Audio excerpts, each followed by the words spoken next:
I'll say one thing about campaigning for office in West Texas. You sure do get to do plenty of driving. Somebody asked me the other day how many miles I thought I'd driven since I announced I was running for Congress over a year ago. And you know, I said I couldn't even begin to guess. 30,000 at least. But what I do know for sure is that there isn't a city or town in this whole district that I hadn't been in during the past 12 months. Most of them I visited 3, 4, half a dozen times or more. It really is the only way I know how to campaign. Get out every day and meet the people. Howdy. Tell them who I am. Nice to see you. I'm George Bush, running for the Congress. I'm George Bush. Nice to see you, running for the Congress. George Bush, businessman, independent oil and gas producer, and now a candidate for Congress. I think that's the thing we need, less government. Time where people are promising more and more to get elected has got to change because there's only so much we can spend without bankrupting the nation. He knows West Texas well. He should. His home is here. He makes his living here. He was raised here. When I was real little, we lived in Odessa. The house has been torn down, but we have this picture of it in the family scrapbook. My father was just starting out in the oil field supply business then. When I was about 3, we moved into this house in Midland, and a few years later into another house a few blocks away. I went to public schools in Midland, first to Sam Houston Elementary School, and then to San Jacinto Junior High. Here's where I first saw a girl named Laura Welch, who is now Laura Bush. As a boy, George Bush played Little League Baseball. He still enjoys the game, and until recently, he has been coaching a new generation of Little Leaguers. Today, he takes a few minutes out from his campaigning to visit with some of his former players. All right, let's get one now, Fred.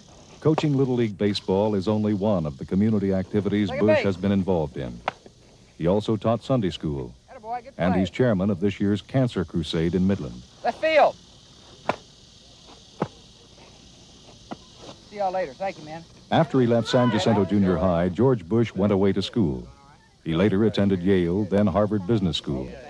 In between, he served in the U.S. Air Force and the Texas Air National Guard.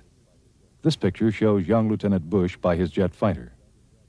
After his years in the service and in graduate school, he could have lived anywhere he wanted to. George Bush chose to come home to West Texas. My roots are here. I feel at home here. I like the people. They're warm and friendly. They're also very independent, and I respect that. And I think I understand their problems. George Bush knows that inflation and high taxes are the major concerns of West Texans today. That's why he feels it's imperative that we send a representative to Congress who will vote against the excessive federal spending that is fueling inflation, who will work for an across-the-board tax cut. And people who know George Bush are convinced that he not only shares our concerns, but will be able to do something about them. One reason is that George Bush has a sharp mind. He studies homework well, and he will be very effective when he gets to Washington because people will listen to him. I'm a registered Democrat, and I have been for a long time. But I'm supporting George Bush this year for Congress because I feel like he's a man of integrity and will represent us more the way we'd rather be represented. I like George Bush's independence, his independent way of thinking. He would not be controlled by outsiders influencing his opinion. He's very highly educated. He's very dedicated. He takes a lot of pride in what he does. He'll do a great job if we send him up to Washington because he learns so fast and he understands people. I feel sure I can be an effective congressman. I'll listen to you, I'll work hard for you, and I'll introduce and vote for legislation that's in our best interest. Together, we can do a lot for West Texas.